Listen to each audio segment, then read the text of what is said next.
Wow, that's your university in the background. That's huge. Eh? Yes. And okay, so now I will repeat again. So now we are recording. Thank you so much, Your Excellency, Mr. Vincenzo De Luca. Thank you so much, Mr. Massimiliano Fuxas and Mr. Sanjay Puri. And we are so much thankful that you have spared time out of your busy schedule. We have a student and faculty and architect from across the world. I mean, this this evening we are live from lovely professional university, one of the largest university of India. So as we say in Italian, buonasera tutti. So good evening, good afternoon, and good morning to all of you, depending on your geographical location, because we have live audiences from across the world. I, Architect Rajendra Kumar and Dr. Atul Singla from lovely Professional University School of Architecture and Design welcomes you all. Today we have a live audience from across the world. Why it should not be? We have two very talented architects from Italy and India, Mr. Massimiliano Fuxas and Sanjay Puri respectively. We have His Excellency Vincenzo De Luca, Ambassador of India. Thank you so much, sir, for being with us. I would like to request Dr. Atul Singla to say a few words. But before I hand over to Dr. Atul Singla for welcoming Ambassador Luca, I would like to read a few lines about him. Dr. Atul Singla is a senior dean and chief architect of Lovely Professional University and founder architect of Idea Architects. He is alumnus of School of Planning and Architecture, SPA, Delhi, and Architecture Association, London.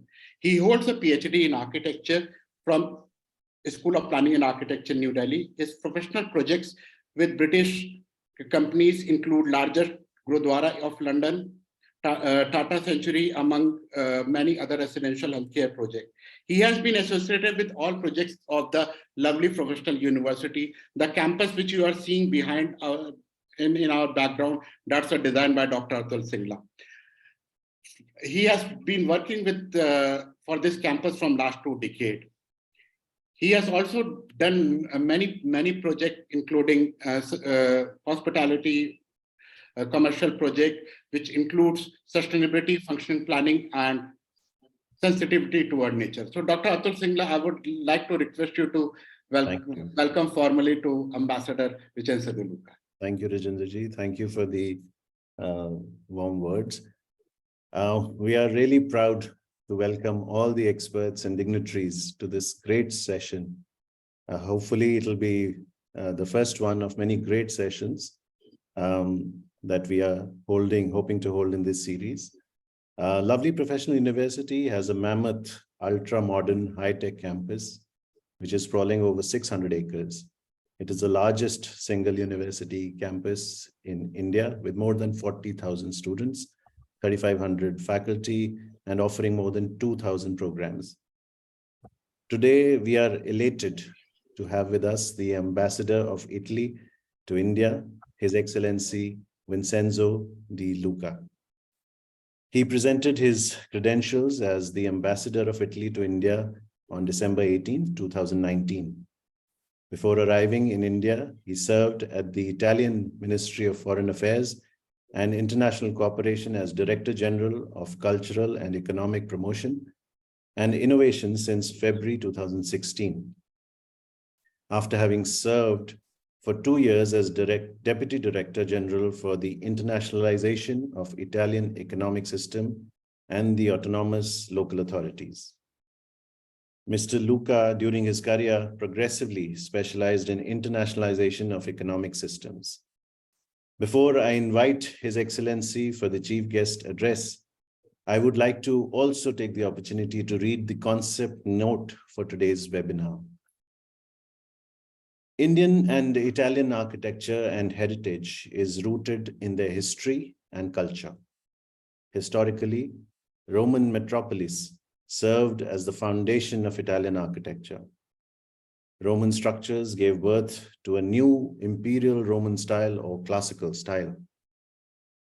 In India, the Indus Valley civilization was quite advanced for its time, with the settlement pattern greatly influenced by its geography and culture and climate.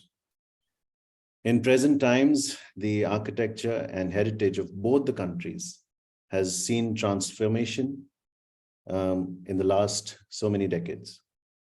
Contemporary architecture in India has constantly been evolving. Italy strives to keep with the modern trends since its inception. And of course, this occurs in architecture just as it does in everyday life. The E-Talk series, India-Italy, is an attempt to bring two iconic names of Italian and Indian origin on one platform and discuss their aspirations and inspirations. Now, I take this opportunity to request the Ambassador of Italy, His Excellency, Mr. Vincenzo Di Luca, for his address. Welcome, sir. Thank you, Architect Singla, and again, a warm welcome to Architect Massimiliano Fuxas, that is one of the icons of the best Italian architecture.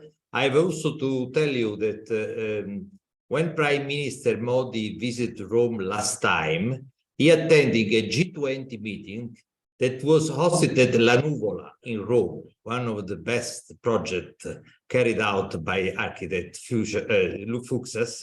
And all the leaders of the world were gathered there together with Prime Minister Modi, at the time Prime Minister Draghi. So we are very proud to have hosted the most important meeting, the summit of G20 in Rome, in a new architecture building designed by architect Fuxas. We would have chosen other magnificent site in Rome, historical site, but the decision was to host in a new architectural project, one of the most innovative in Rome. So this is also to celebrate the links between Italy and India, that are two countries that are leveraging on both tradition and innovation. Our history is well-rooted, the same in India, and also the exchange between Italy and India, the origin of this exchange are in the Roman period, where we trade from Rome, empire, Rome, state and empire with the Indian states at that period, in Kerala, in Tamil Nadu, in Gujarat. So very long history of exchange, collaboration, and partnership.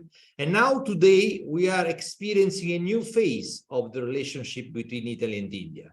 We are working about the future of our two countries.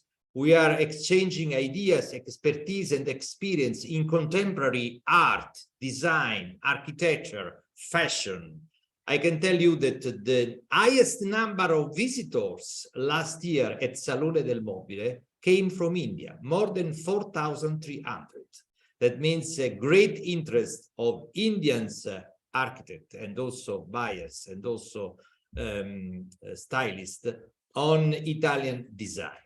It's true that in India is much more popular the Italian interior design than the Italian contemporary architecture. But that is why I'm so happy to have this opportunity to promote exchange between our top architect like Architetto Fuxas and the top Indian architect. I think we can explore potential for further collaboration, because India, of course, the metropolitan area of India, infrastructure, and so many other opportunities. I think we can find ways and means to promote collaboration project together, and it's at least the wish and the commitment of our embassy to promote such exchanges. We have also to tell you that we have an increasing number of Indian students in Italy, especially in engineering and architecture, in Milan Politecnico, Torino Politecnico, Bologna, Rome, La Sapienza. So there is a growing interest from the Indian students to choose Italy as a destination for their university studies. And we have increased a lot the number of students in Italy. Now we have more than 15,000 Indian students in Italy, with an increasing trend in the coming years.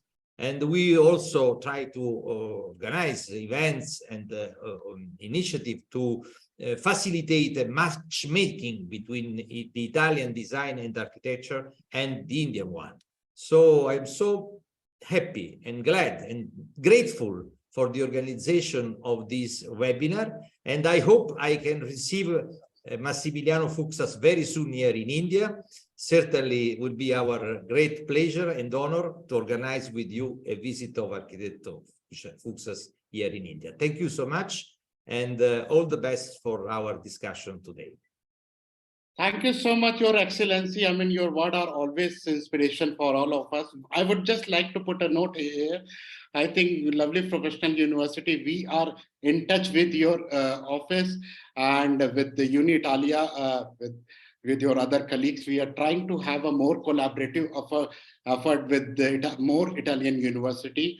I am one of the very first Indian students who have gone from India to Italy to study in Politecnico di Milano. And that time, when 2 decades back, when I met Mr. Fuksas, and I think Mr. Fuksas, we should have you sometime in India soon. I remember last time when Excellency Roberto Toscano was there at India, at Embassy of Italy in India. So that time you and Ms. Doriana came. So we had a great time. So we would love to have you sometime again, sir.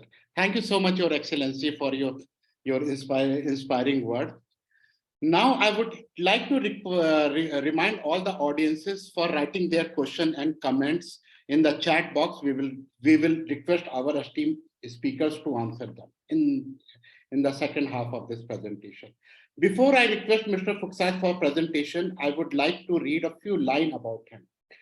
Mr. Fuksas is a principal architect of Fuksas Studio and international practice with multidisciplinary offices of architects, urban planner, design, landscape architects, multimedia sections, and fully equipped model laboratories. Fuksas received his degree in architecture from La Sapienza University in 1969 in Rome. Trained by Ludovico Guardoni, sorry if my pronunciation is wrong, in Rome. He founded his practice. Subsequent office were opened in Paris and Vienna and also in China. From 1994 to 1997, he was a member of urban commissions in Berlin, Salzburg, Austria. From 2009, from June 1997, he was the advisor to IFA Administration Board since January 2000. Writes his architecture column of the weekly publications, number of Italian publication and international publication. He was also the director of Venice Biennale of 7th International Architecture Exhibition, Less Aesthetic, More Ethics. He's a visiting professor at several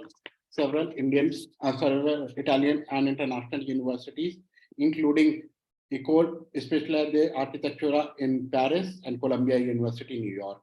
As architect, Fuksas is interested in process of transformation. He stated that he is bored of the chronological linear expected for a render to finite a static result. This smacks the modern scientific era which has passed. Our world has transformed into one which multiple inputs, one which change according to data flows, as unpredictable as the water. His project of Milano Pero Ro Fiera project is one of the extraordinary projects which I have also number of times visited, and it has transformed the architecture language of Milan and per se for Italian architecture. So thank you so much for giving a wonderful piece of architecture to Italy and to the world, Mr. Fuksas. Now I would like to request for a presentation by Mr. Fuksas. So I will share the screen, and Mr. Fuksas, you can tell us whenever we need to go up and down. Let me, okay. It's okay? Everything works. Festival. Thank you very much. Hello? You hear Yes, me? sir. Thank you very much to the ambassador. The ambassador, it was really lovely, the words that he spent for me. Then I think that the Nuvola in Rome, it's one project that is very important for all the diplomacy in the world, for everybody, because it's a building that try to put together many spirits, many different peoples. that what I am doing around the world is to speak with the people to do buildings that can reach, help to the people to meet each other, to know better. My problem is very simple, to meet the people, and to understand the people, and to help them with the projects, with the buildings. A building is something that has to help the people to be together, to be freedom, and to be more easy to speak with the others. Then it's Italy. It was always a country that is fantastic for design, for drawings, for architecture.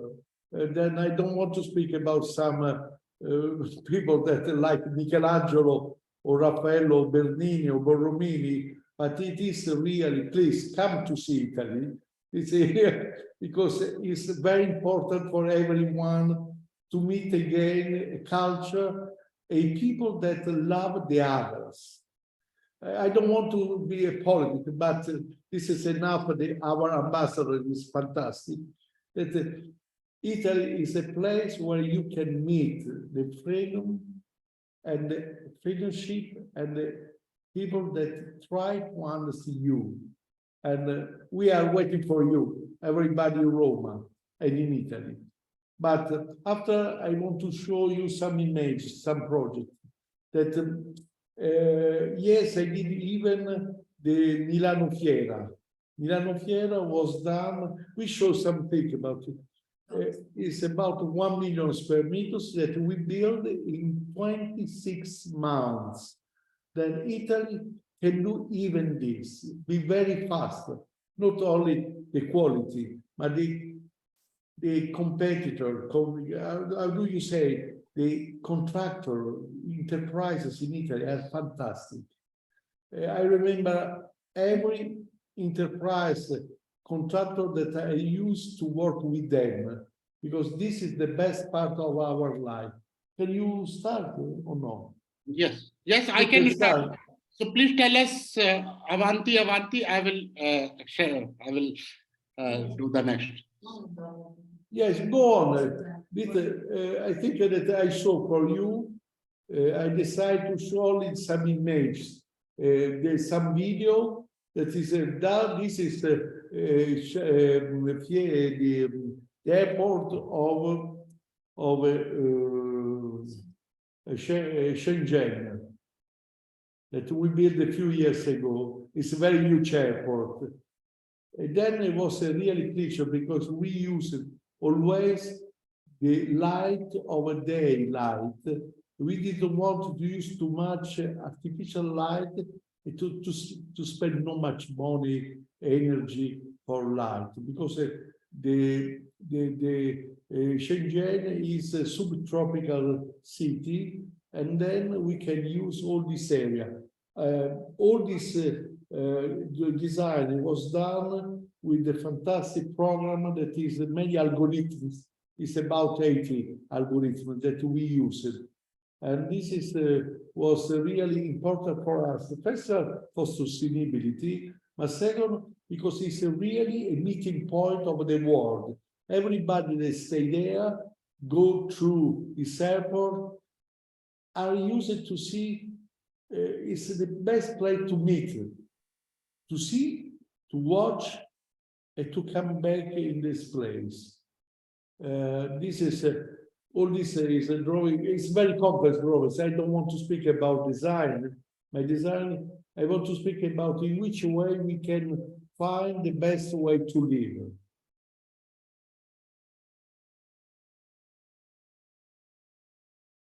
This is the hall, the entrances. We built in 3 years. This was very good performance with the government, Chinese government. Unfortunately, we had some project in India, but we never built. It's my dream to build in India. Right now, I cannot accept this. Then after a few years, we did the towers, a few towers in China, One is this one is Shenzhen, the Gosen Tower. Gosen Tower is interesting because we use the two cuts in the facade to have better circulation of the warming system energy. Okay. Of course, there is a helicopter. And this is the best of this project is a garden that we make over the roof of a part of this project. And after this, Milan. The first ideas was these drawings. This sketch is a big one. Now belong to my daughter. This is the first idea in which I want to speak about what is the nature, the landscape, and Milano and architecture. What is this hybrid, architecture and nature? And then I started in this way, and after we build 1 meter is 1 million square meters, but the long line is about the Tabino line is about 1 mile, 1 kilometer and 600 meters. Okay, go on, please. This was the Italian government giving me this big honor, and I want to share with you this because they did a stamp with my drawings of Milano Fiera when we did the inauguration. This was a really big honor for me because when your country recognizes you, I think it's the best that you can have in your life. And this is what's happened during the long promenade in the this is a 1 mile glass with the pavilions, and this is yes, the central axis. What many years ago was exactly 20 years ago that we started this building. But I feel very young because every year we have there it's Salone del Mobile. You know the Salone del Mobile, everybody knows this all over the world. What is interesting in this building that is connected directly with the metro. You arrive with the metro inside of the buildings, inside our expo.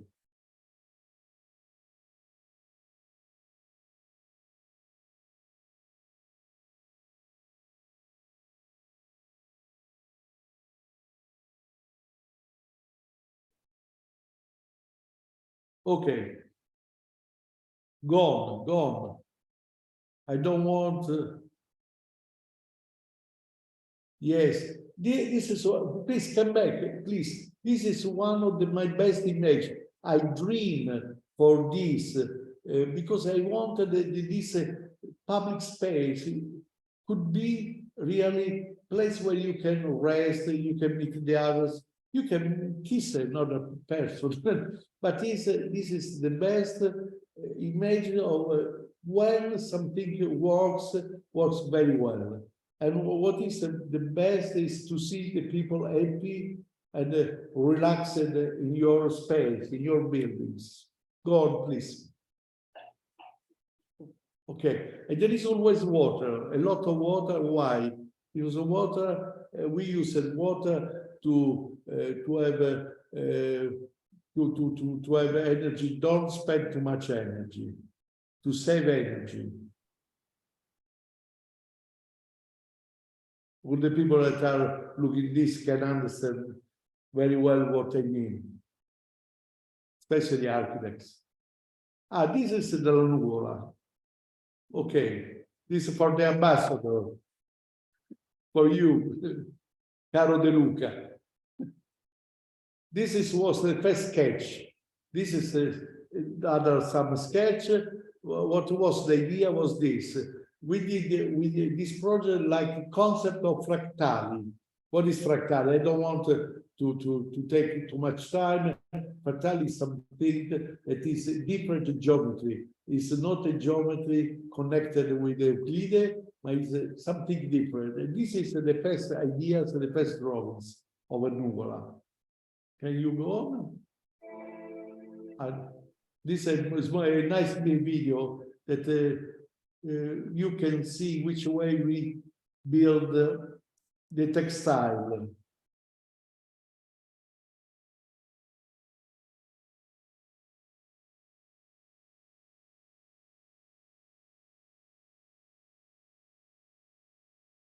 This is what is the quality of Italian contractor enterprise. They are perfect.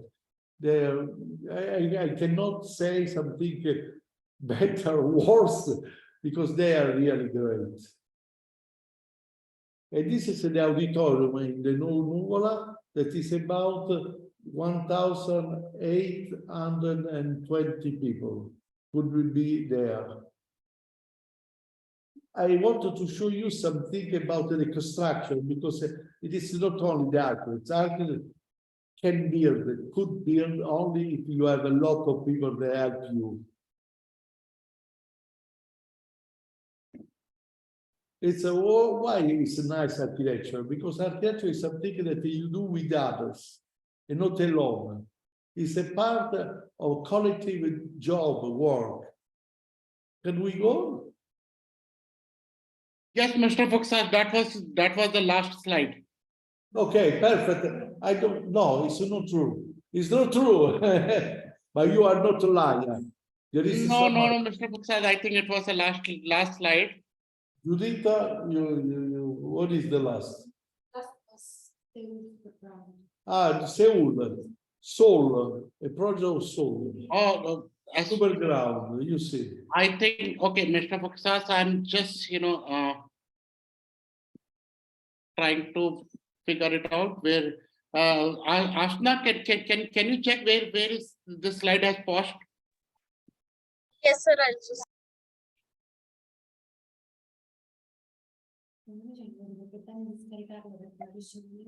Okay, it's not important. Okay, for me it is enough. For me it is enough. I can live without a wig. Thank you very much. Thank you very much for everybody. Really. Ashna, can you say this PPT? Sir, I'll present it from my side. Rahman, sir, This one, you see, this try the one. revised. This one. Yes. Or this one. Yeah, there is a lot. You see. Yeah, Mr. Fuchs, I'm just so sorry for it, this pause. So now okay. Now can you see, sir? Yeah, okay. Yeah.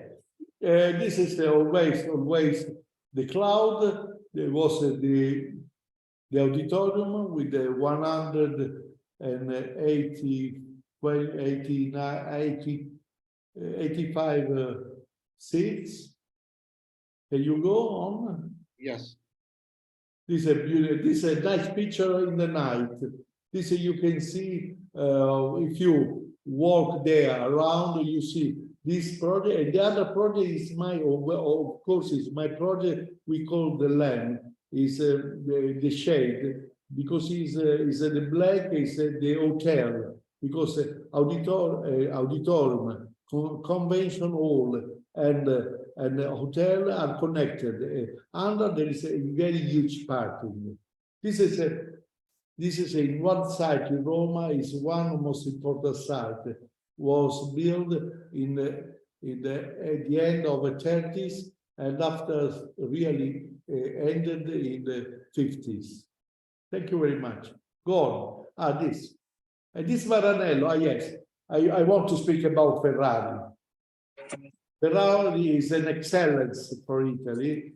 We built the place where the one building in Maranello that is for research center for advanced advanced design. This is, and we built this a few years ago. It is the water is in the second floor, on the top of second floor, that use this water to mitigate all the climate. Giorni e giorni, lavorare e vivere all'interno. This is for the ambassador, knows very well this. Tre livelli. Il primo livello, possiamo dire, è seminterrato, però con ampi spazi di luce e ampi spazi liberi. Unfortunately, this is in Italian, but there is a here in English. E sopra c'è un bacino d'acqua.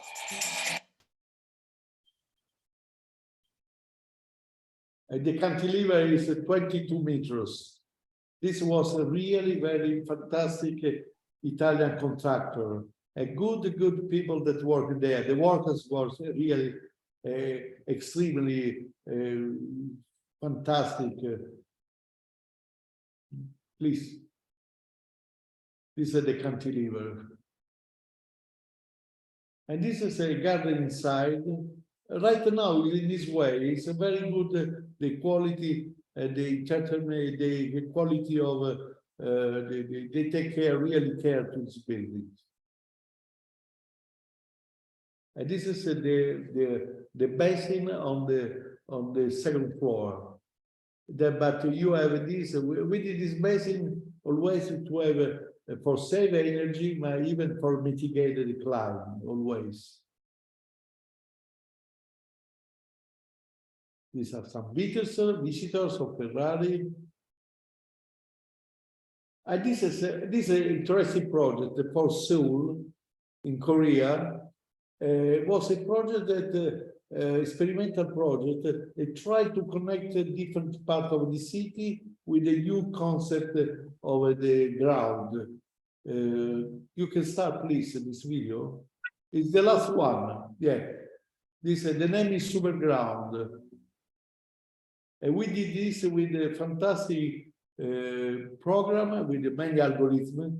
This one is, you can see, the connection between the river and the city that was quite impossible before. Because there are so many main roads. And this is what we are doing, the research that we are doing right now.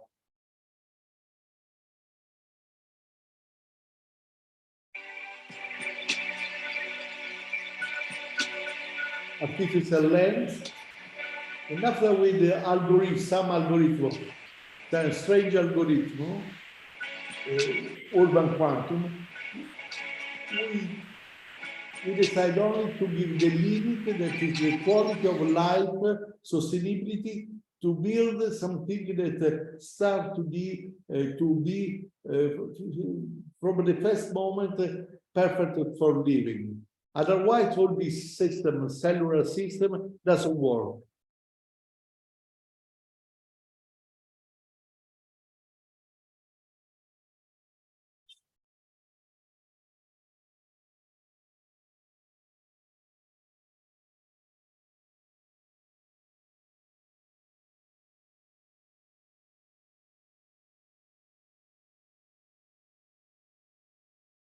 But the best part is this one, that we can have under a system, because there are the car, and with the car we can produce energy, and we can utilize energy to have energy for all the compensated buildings.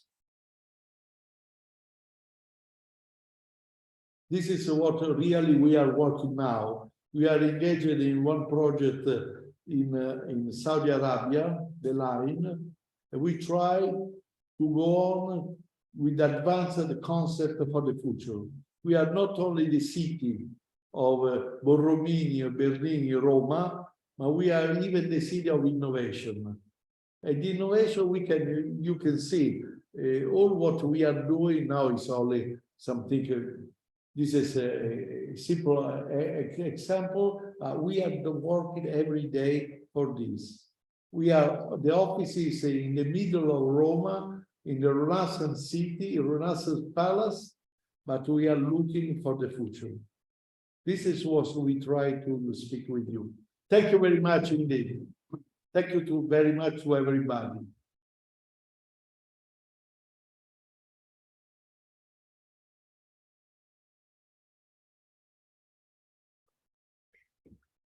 May I thank again Professor Fuchsas, who really emotional by the presentation of all these fantastic projects, including La Nuvola, Fiera di Milano, Soil, and Shenzhen, and so many others. But the list could be even further. So many interesting, innovative projects. So we have seen which is the potential also for Indian architects to work together with our Archistar, Massimiliano Fuchsas. Sorry, I have to leave you because I have a meeting now with Rome for the preparation of the summit. But I was so happy and honored and glad and grateful to you for the organization of this fantastic webinar. Thank you so much. And I hope Massimiliano Fuchsas, arrivederci presto in India. Grazie. A Roma. In Ci India vediamo a Roma. Bye bye. Thank you. Thank you so much, Your Excellency. Thank you so much, Mr. Fuchsas. I'm sorry for this small technical glitch. I know. it's okay. I'm really very, as you know, that I really admirer of your great projects, ranging from either, from Rofiera or, for example, Cloud Project and all, because we have had number of time discussion in your office. And for knowledge of our audience in India, I tell you that Mr. Fuchsas he has a very in-depth knowledge of Indian architecture. I was so amazed when I had a meeting in Rome, and he was talking about Pandit Jawaharlal Nehru and the Chandigarh history and all. So that says the volume of his knowledge about Indian architecture. Thank you, Mr. Fuchsas. So now I would like to go for our next speaker, Indian architect, Mr. Sanjay Puri. He's one of the architects who has really defined a new direction of Indian architecture with his innovative design skills. There are a number of projects. I don't want to take the name which Mr. Sanjay Puri will be discussing in the presentation, but before I proceed, I would like to read a few lines of introduction about him. Sanjay Puri is a renowned architect based in Mumbai, India, one of the most influential names in contemporary architects of India. He is among the very few architects in India who has designed projects that are innovative, new, and relevant to today's time. Puri obtained his architecture degree in 1988 from Rachna Sansad Academy of Architecture, Mumbai. It was in 1992 that Puri started his firm Sanjay Puri Architects, with intent of creating something unique. The essence of his design philosophy is to create spaces that foster social interaction and engage people holistically. The design focus on evolving spatial relationship and responding to the context. Sanjay Puri design mantra is to not repeat any design. Each of his projects is unique and responsive to the site and condition of the content.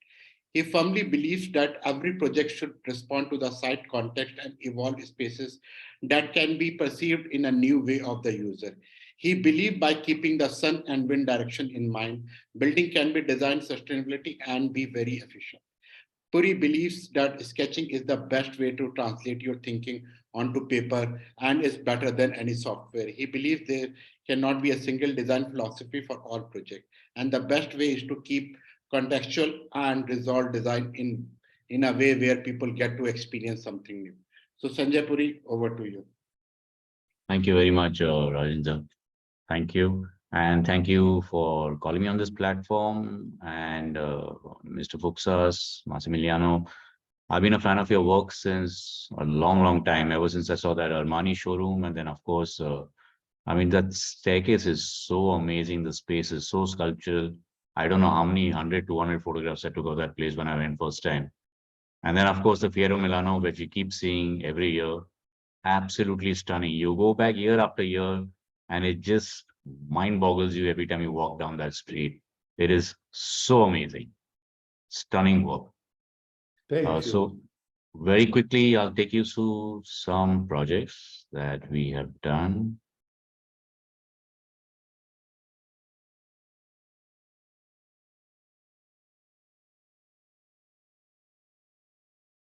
So screen is visible? Yes. Okay. So these are some projects that are contextual to India, but they also derive from the past. So it's like going back and rewind, picking up elements and traditional planning principles of Indian architecture, but using them in a completely different way in today's time with respect to today's context and today's functional aspects of the room. So these are traditional courtyards that have been there in India for 200 years, 300 years in some cases, and they facilitate good ventilation, keep the inner spaces cooler, and largely these kind of projects are done in the center of India and in the south of India, where temperatures are in excess of 36 degrees Celsius for 8 months of the year. So it's very, very relevant to Indian climate. And this is what project that we are right now completing called the Prestige University, which is situated in Indore. That is the site. And when you go, as opposed to most sites which have one road or one side of the site or two sides or three sides touching roads, this plot has a single access point from the main highway. And the client's requirements were so high that they wanted to build 23,000 square meters. If we were to build a 6-story building, this would have been the result. You would have had more than 60% of the site as landscape space. But then you don't build a university which is so high. You'd like to keep a university with less vertical circulation and more horizontal. So we decided to bring down the floors, but when you bring down the floors, you get a much larger floor plate. So the landscape reduces to 46%. And it's a very big span, 90 by 80 meters. And when you do a span like that, then all the parts of the building don't get natural light. So we decided that you punctuate this. But when you punctuate it, the plinth becomes still larger. So your landscape is reduced to 39%.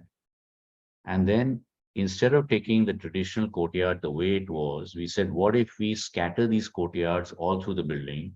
And each courtyard has a different depth, a different width, so that when you're in this classroom or when you're in this library or when you're in this admin area or in the cafeteria, you get to experience a different kind of courtyard every time.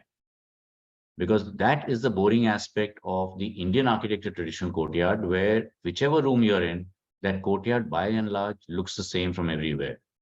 Here you have a specific identity to each portion. And these are the circulation paths that are within it, which are created in an organic way, taking a cue from the organic streets, which exist in every old Indian city as well as in Italian cities. And it also leads one to the future expansion at the back. And then when you do this, we realize that if you were to take the building at the back slightly higher, bring the front a little lower, and let the landscape actually go through the entire building, making it accessible to all the 15,000 students who will be there finally, what happens is that the entire building becomes a huge public community space to do really large functions with a landscape terrace that gradually steps up as an open auditorium. So this is how we visualize people finally moving across the roof towards the end. And then the entire building is screened with Indian traditional jalis or screens, as they are called. So this is the program. I'll run through it very quickly. So the building keeps stepping back, and the very extensive program is arranged in this way. And because of the way the courtyards cut through the building, what happens is that as soon as you keep progressing through, the section constantly changes. The space between constantly changes. The relationship of built and open constantly changes. So these are floor plans as they step back with classrooms, library, cafeteria, admin spaces, and a section through the building showing how light enters. Again, this is very important aspect because here Indore is one of the hottest cities in India with 35 degrees plus Celsius for 8 months of the year. So all the light is indirect in the entire building. So you have these little courtyards interspersed all through, and then the whole building becomes this open auditorium, and people can walk up and down the terrace, sit at different parts, do different kind of activities, look down into the courtyards. This is the entry point. So at every point when you experience the building inside also, the space is constantly changing. So this is now at an advanced stage. In fact, this photograph itself was about 8 months old. So the building is finished, and we should be done by March this year. This is a school that we are starting in Rajasthan in a small village, which has a slight contour. It goes up from 98 to 104 at the back. And because of the slope, we decided that if you were to keep the entire program of the school, you would have a rectangle of this size. And then if you punctuate it with the courtyard, then it becomes slightly larger. And then based on the contours, we also wanted to connect the courtyard space to the playground. So the building is lifted up on its side. So again, it's not a traditional Indian courtyard. A traditional Indian courtyard is a ground plus two structure with a straight punctured courtyard in the center. Here, the courtyard opens up to the playground on one side. And then the program of the classrooms and the library and all the facilities traverse across the side, across the contours, rising up towards one end. And then all of this is inspired also by the sand dunes in the area, because this whole location, for those of you who are not from India, is Rajasthan, which has got a lot of sand dunes everywhere.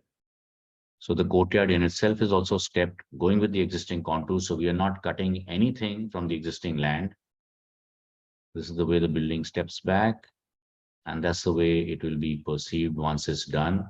All of this is going to be done in adobe construction, which is mud walls with infill roofs. So the building will be extremely sustainable in spite of it being in Rajasthan with 40 degrees Celsius in the summers.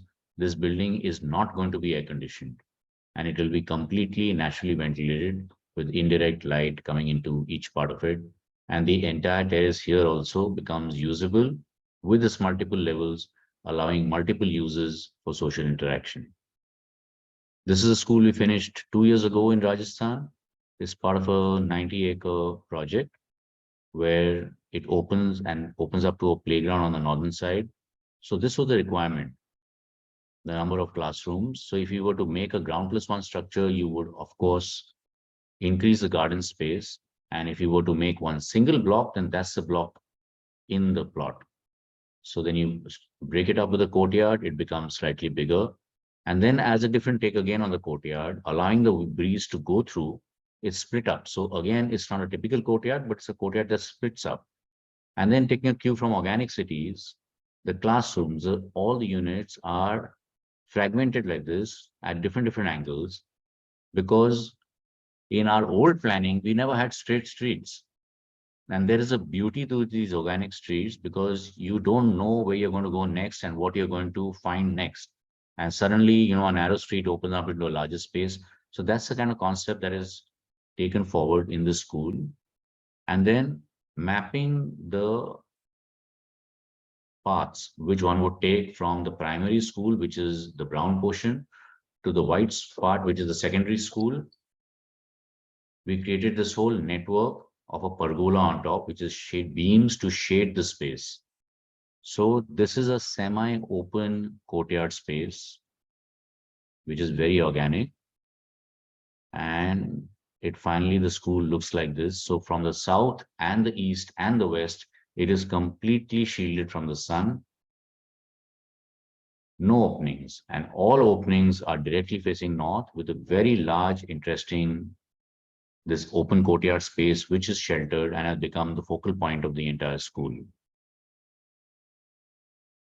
So depending upon where you are, it's always perceived differently. The complete school is naturally ventilated. There is no air conditioning, and it is absolutely usable through the hottest months of summer in Rajasthan. So in addition to these screen walls, there are also vertical fins that further reduce the heat gain from the east and west. So it's only direct north indirect light entering into every space within this school. This again is another use of a courtyard in a house that we completed 5 years ago in Lucknow, which is a city in UP. So this is the site, and it's got roads on all 4 sides, and it's got an arterial road on the southern side. So normally when you face an arterial road, I mean, the client, like any client would ask, wanted the house to naturally face the main road. But we actually flipped the whole house over and said, you don't want to face the main road because there's going to be too much sound. Plus, there's going to be southern sun all the time. So it's going to be too hot to even sit out in the garden. So we've located the house on the southern side, opening up towards the north. So it's actually like turning your back onto the road in a way. So this is the building footprint that the client wanted, but this is what we did. And we created the garden on the northern side. And then the entire program is again punctuated by a courtyard, but then unlike the normal courtyard, it has all these different fragmented spaces all around, and each one has a different height. And then we've opened up this courtyard so that you get natural ventilation at the street level itself, as well as at the rooftop. So it's this house which is made out of cuboid volumes interspersed with terraces and this courtyard space. So it's fragmented around this central courtyard. And at the first floor, so it's just ground plus one. And as it goes up with solar panels on the top, these are cross sections showing indirect light entering each part of the house and natural ventilation facilitated by the courtyard. And then this is the way the house is perceived. So this is actually from the main road. You look at a house, but you don't see the house. You see this interesting composition of screens and solid concrete walls. So you actually don't see a window from anywhere. And only on the northern side, the whole house opens up because this is the side which has indirect light throughout the year. So that's the garden on the northern side and the house from all the other sides. And so these are the kind of screen spaces that every room opens up into. So you can actually use this through the hottest month and it yet remains cool. And there are plants within the interstitial spaces to further create cooling for the house. And this is the central courtyard space, which is naturally lit with diffused light from the top. And this is a tiny video. I don't know. Yes. Very short video.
Mr. Sanjay, if in the interest of time, can we skip this? It's finished. It's finished. Yeah.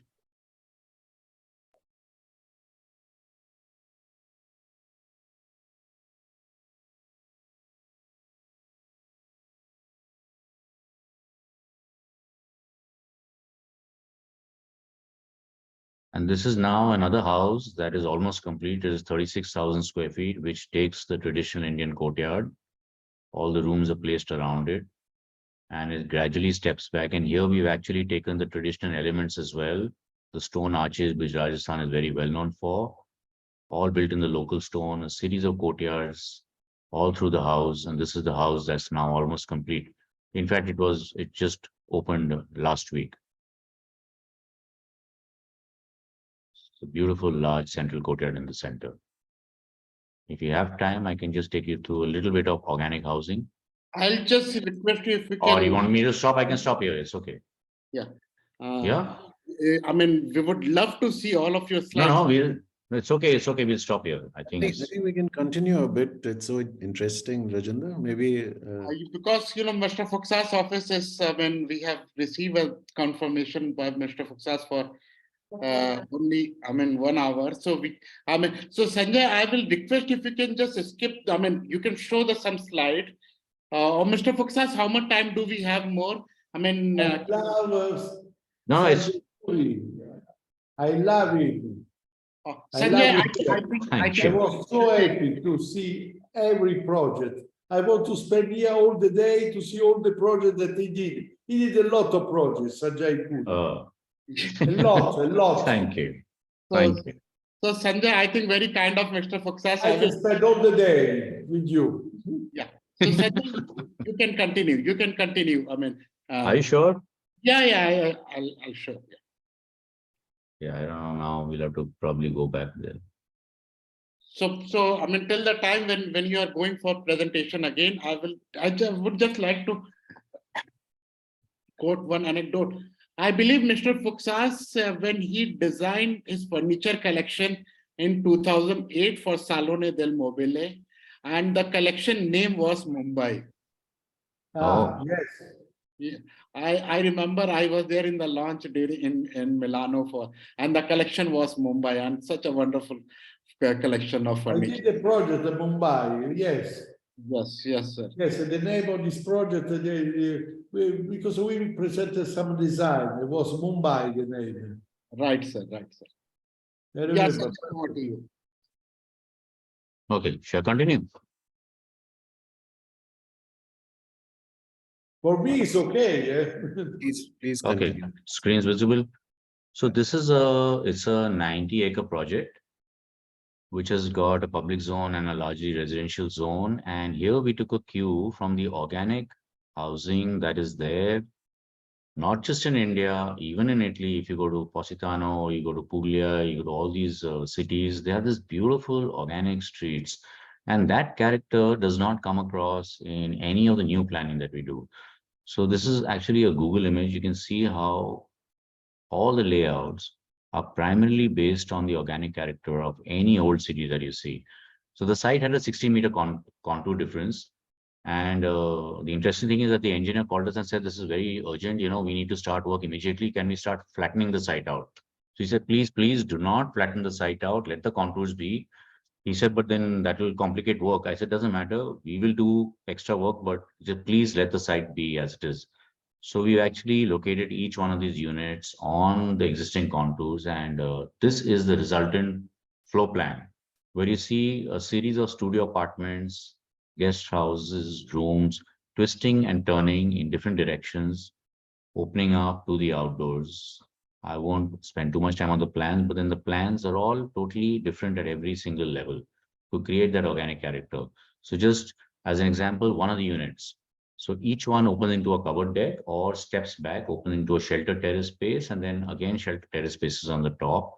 And a series of these units together, linked with open corridors, create this very interesting housing, which is just 3 levels high.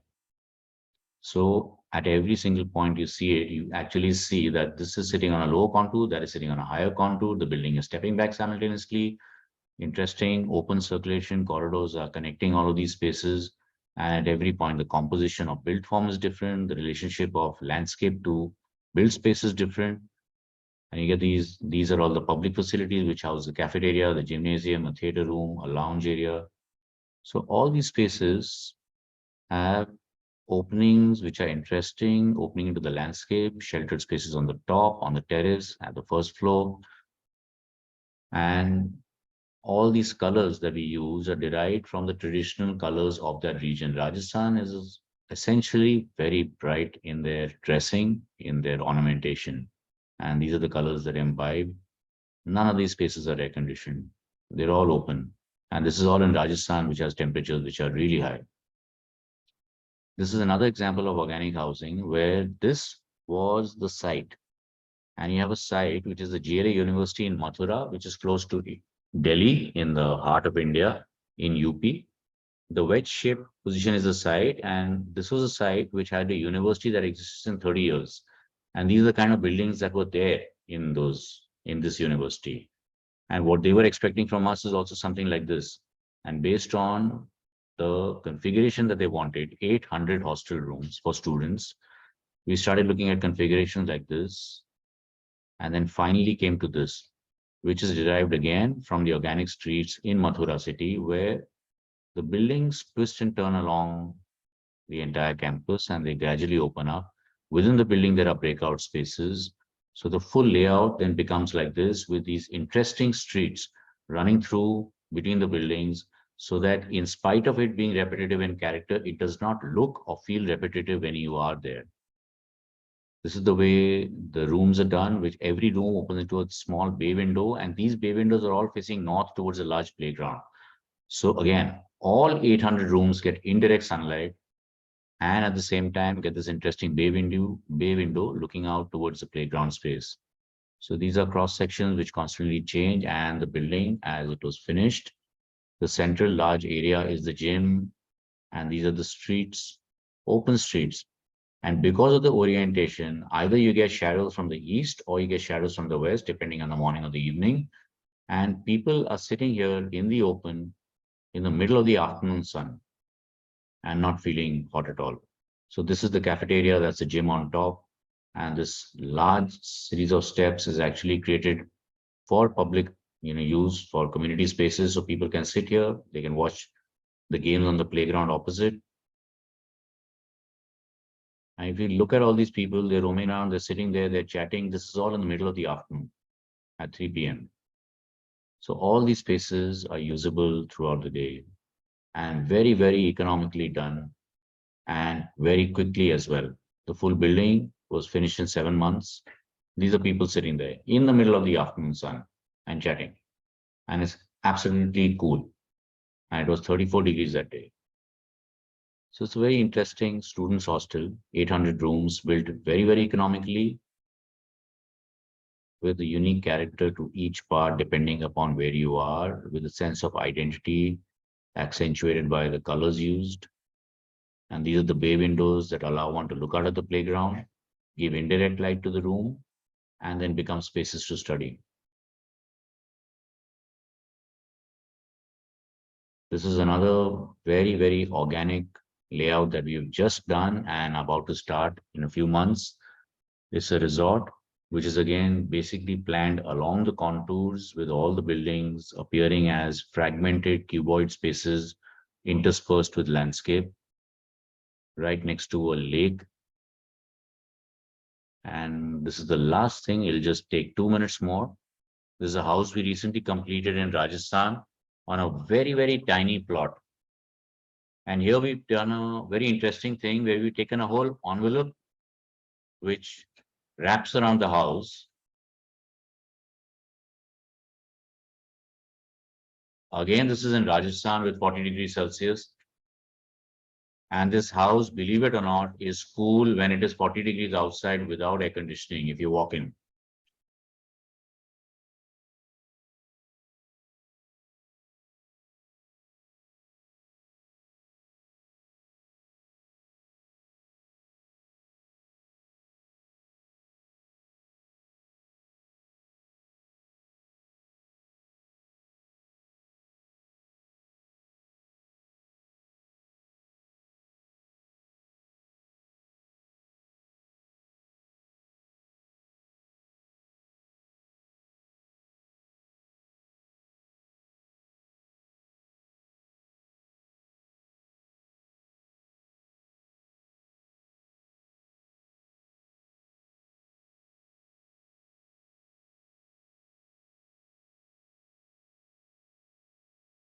So these are all the sheltered spaces around the house, which keep the whole house cool.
So I'm Thank done. you so much.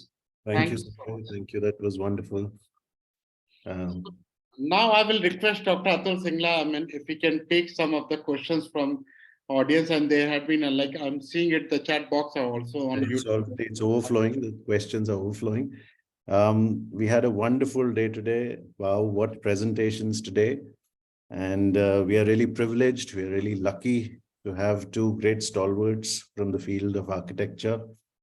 Mr. Fuksas, thank you so much for your wonderful presentation. You started by saying that you wanted to help people. That's a wonderful thought that you started with. And the way that you married technology with your care and for people, the care for people was wonderful to see. The way you visualized your great sketches, the scale at which you thought, and then you translated into architecture was amazing to see.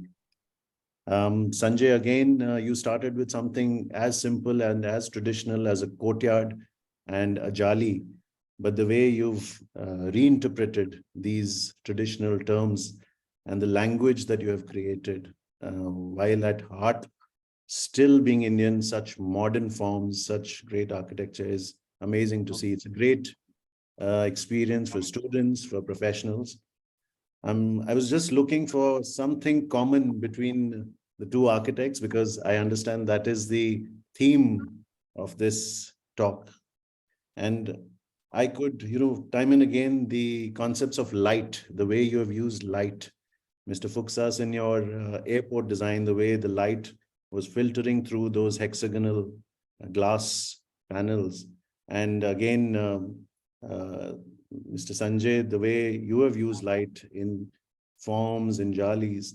So my question to both of you, I'll start with Mr. Fuksas, is how have you developed this craft, this sense of light? What were the, who were the people who influenced you while you were students? Because that's very interesting for students to understand, and even for professionals, that where are you coming from? How have you developed this craft, this sense of light and architecture? Well, the light is the only item that you can use to build. It's very strange. I build the light and I use the light to build.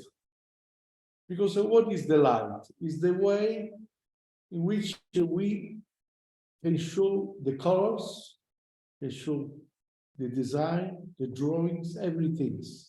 The light is the major point of our life, not only about our work. Then we have some Indian architects that are working in our office in Rome. This one is we did it together with someone of this, my friend Ayush. He's very young. And they are very young people because it's a very young country. It's very old and very young. What is interesting of Indian people? That they are still fresh people. And they're 1 billion or 200 or one or how many? 1 billion and 200 millions of people. How many are you? I think something like this. Then by so fresh, it is a real pleasure to be with you.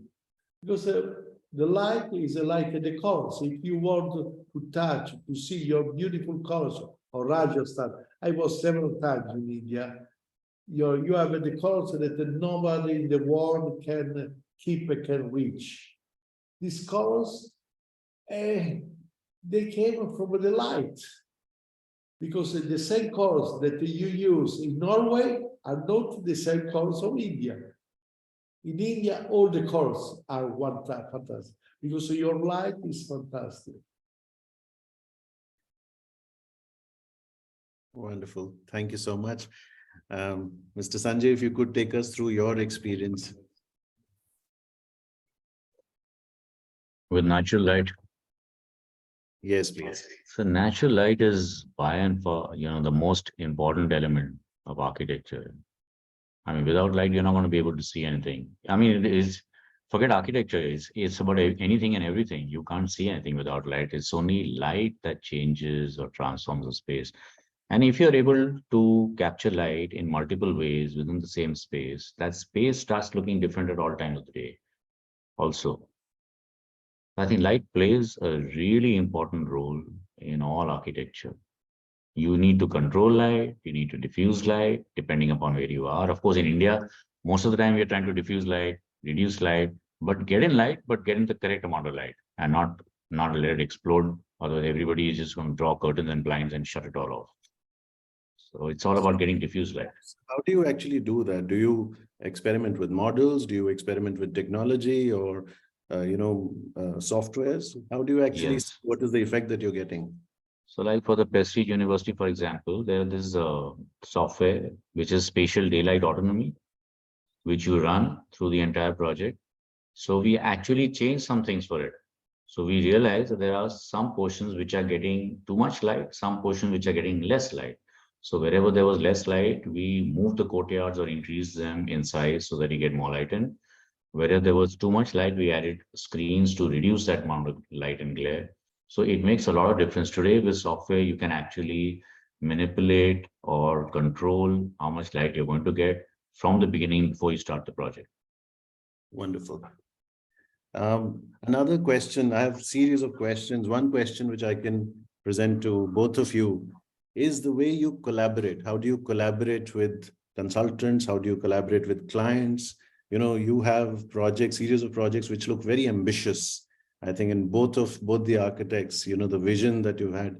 So how do you convince clients? How do you convince collaborators to, come together and, make such great projects? Mr. Fuksas, if you could start with that.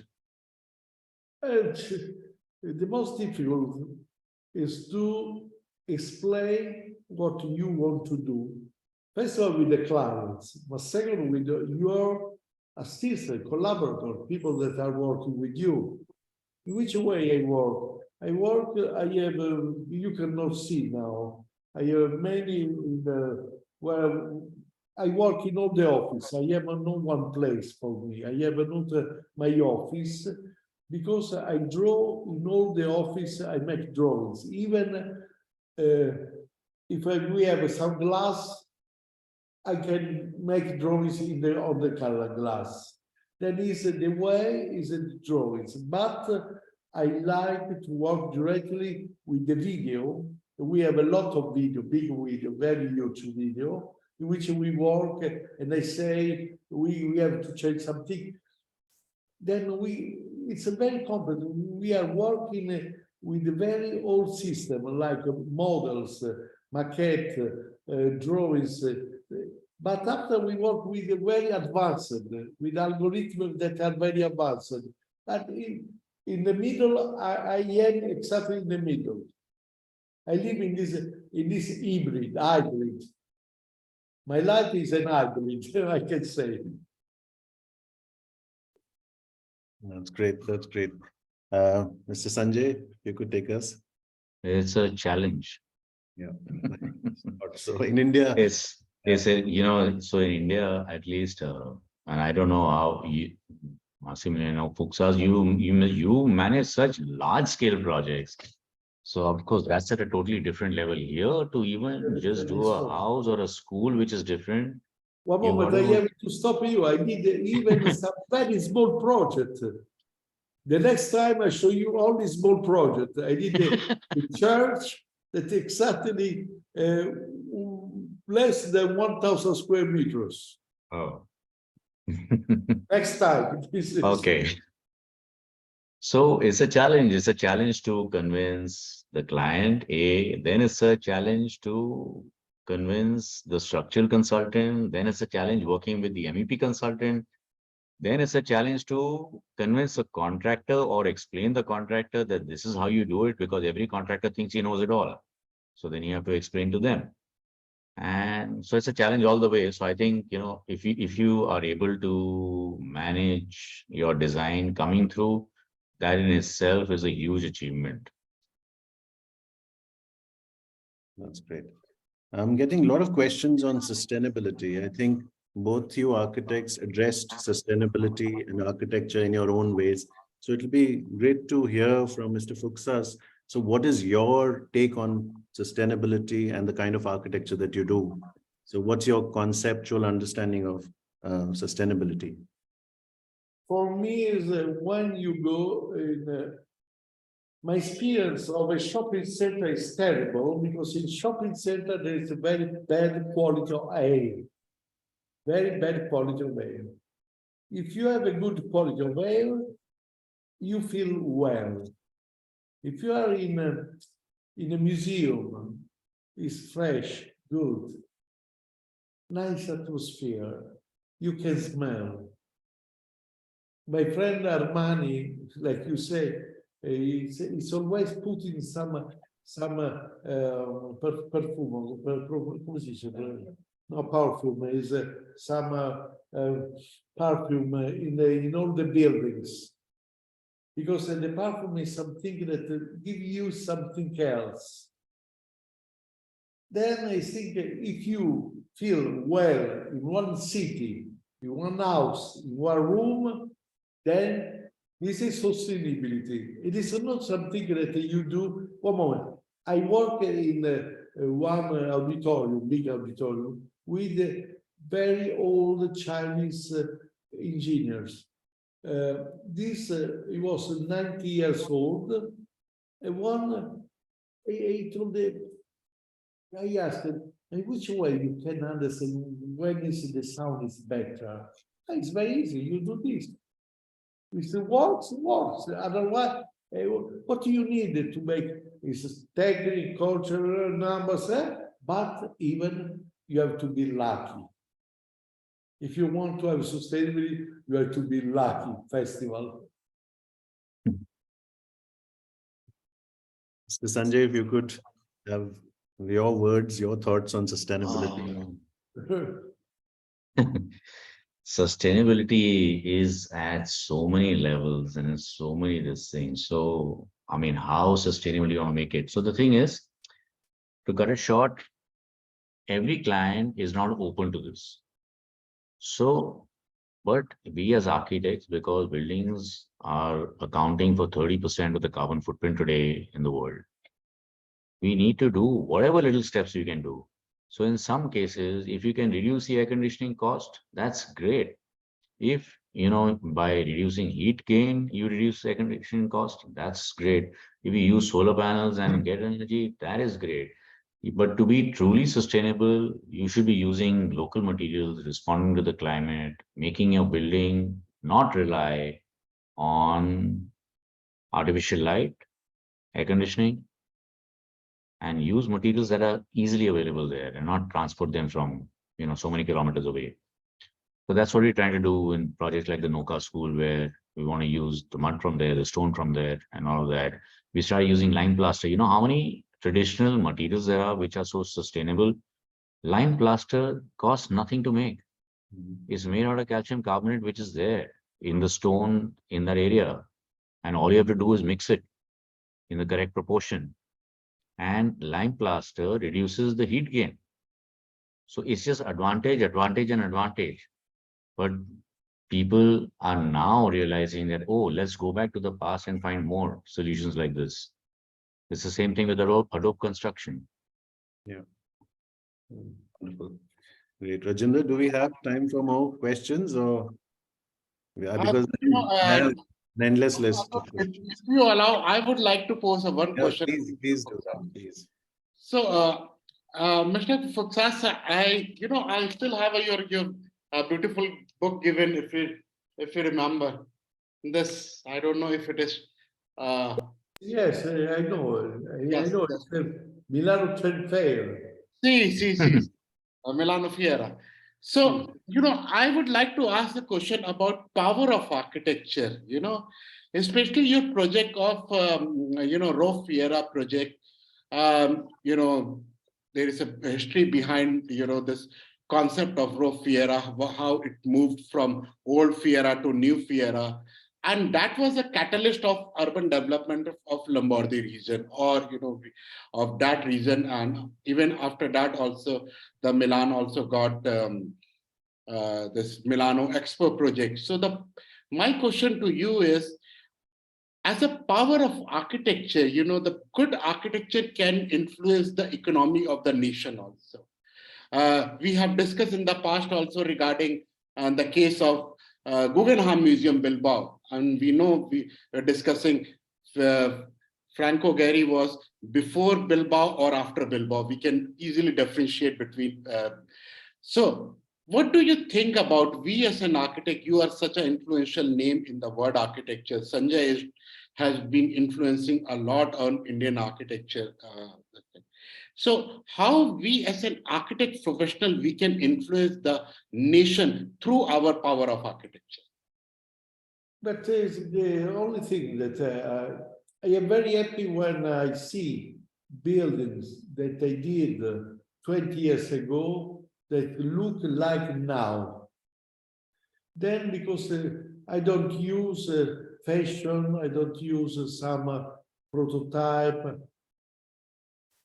I am used to think that each project has to be very connected with the site, with the people. Then it is not something that is, to me, for me, a project is not something that you can do the same overall in the world. All my projects are different, even if a different city in the same country, the projects are different. I change a project every day, every week. I never use the same idea. I don't want that my office copy my old project or my idea. I don't want to be copied. I don't like to copy. I don't want to be copied. The only things that I try to do is to give some emotion. You cannot give the emotion every day. You try to give, but it's quite impossible to do every day. I try to do something different every day because my emotion is every day different. My way to think, to love, to meet people, to understand, to be engaged in politics, in the life, are different every day. Every day, perhaps every hour of the day. For this, the project is, I have no solution because I have not, some people said, your style, I have no style. I fight all the life to do something that was not a style. Thank you so much. I really appreciate your comments, sir. I mean, we know how important you are in the word architecture. So Sanjay, I would also like to pose the same question, but in a different way. I believe that you're very strong, if I may use the word, fan following in India, especially among young architects and, architects like us who are so much influenced by, the creativity, what you have seen. So what do you think that we as an architect professional, how we can create something where we can be heard, if I may say, government authorities, or how we as an architect can bring the change in the city or nation or region respectively? See, this is a very difficult thing to do. Whatever project you get, you have to make the most of that project and hope that someday it will lead to something that is larger or something at least in magnitude that is larger, even if it's just doing bus stops all across the city at the city level. Because what we found is that the government is not just open to everything in most cases. So we get a project to do, whether it's a shopping mall or whether it's a house. If you give your best to that, taking cognizance of what the client wants, taking cognizance of how the site is, what the context is, what sunlight direction is, how the wind is coming, and make the best possible solution, taking all those factors into consideration, that is definitely going to lead to something better later on. To be able to do something at the government level so that, see what Bilbao actually did to that city. One building changed the economy of an entire city. Nobody knew what Bilbao was until the museum was built there. So if one building can do that, don't people realize that you could make something that is unique in every city to get that kind of, economic regeneration, create so many jobs. I mean, that because of that building, there are new hotels. There's so many new jobs. There was a new airport.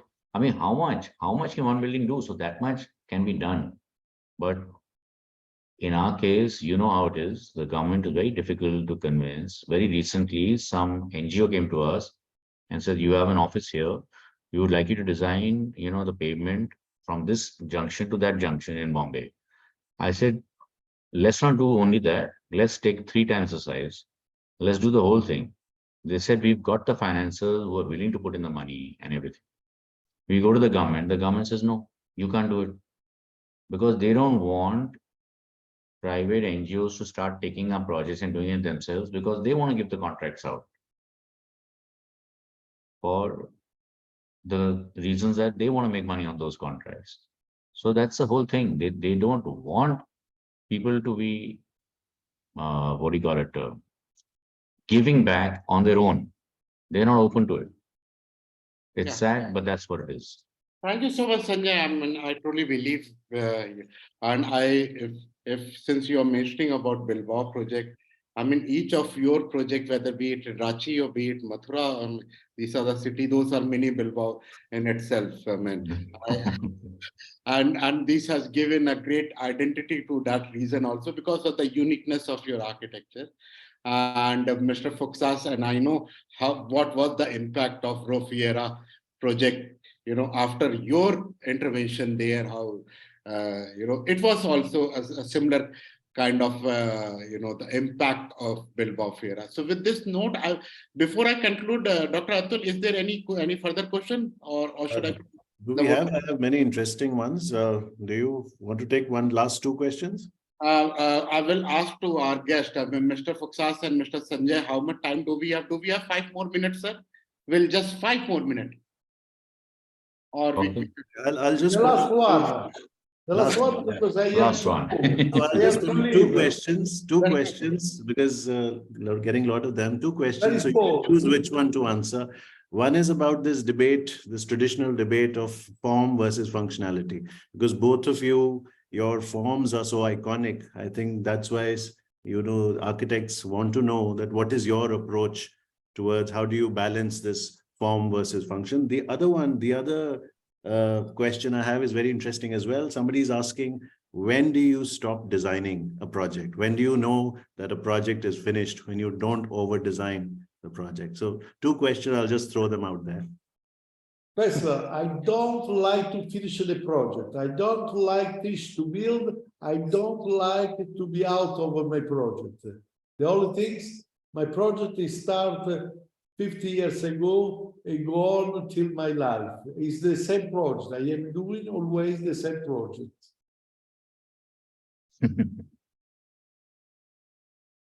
So Sanjay, you want to take the form versus function, or you want to take the first I'll question? take, see, everybody asks this question. I mean, literally everybody asks this question. Is the form and function have to go together simultaneously, hand in hand? It's literally like 2 parallel lines of thoughts running through, merging, intertwining, sometimes separating, but constantly there next to each other. And they have to overlap all the time. Is a simple thing like a house, okay? One guy wants a 4-bedroom house. So there are 4 bedrooms, there is a living room, there is a kitchen, there is a store, there are toilets. How many ways are there to do it? If you don't think of the form simultaneously and how the spaces are going to connect, how will you design it? You can't just make that box and say, okay, now let's think of how we can give it shape. It doesn't work like that. So it's always together. It's the form, function, always together. Wonderful. Thank you, both of you. And it's been a pleasure to talk to both of you, to share, to listen to your ideas, to see your sketches, to see your thoughts, and to have them see those thoughts, those sketches come alive into buildings. Wonderful session. I hope, Rajinder, we can continue this. We've set a benchmark here by inviting these 2 stalwarts, and I hope we can continue this forward in the other sessions, in the next sessions. Thank you so much, both of you. Ciao. Thank you. Thank you. Thank you very much. Mr. Fuxas, Thank you. thank you so much. So I think I receive a message, Dr. Atul, that he has to leave. So Sanjay, I mean, thank you so much. It has been really, I mean, kind. So I mean, you came on such a short notice. Last formality, I need to propose a vote of thanks. Thanks, Dr. Atul, for your great moderation. I'm sure all the audience and more particularly the students, because Sanjay, let me tell you, I mean, many students were like, we really want to meet Sanjay in person, but at least we have started virtual. So Atul, I think we need to invite him to our university. The invitation is out there. It's your university. Please come to LPU anytime. Okay. It's your home. I would like to express my sincere thanks to Mr. Fuksas and Mr. Sanjay for sparing your valuable time. I can understand your busy schedule and still you took time. Thank you so much, both of you, sir. I thank Dr. Atul Singla and senior management of LPU for your support and trust. Thanks a lot to Ambassador Vicenzo Luca. He just sent a message that he has to leave because of the Prime Minister arrival next week. We were very grateful to your time, sir. Thanks to Ms. Anastasia Bocchi and Isidro Nigri from Embassy of Italy for your support. I thank Architect Giuditta Ferroni from Italy, from Office of Mr. Fuksas. I thank all the team of LPU. I would like to especially thank my colleague, Architect Asna Arora, and all the faculty of LPU for such a wonderful arrangement. I'm sorry if I'm not able to take all the names.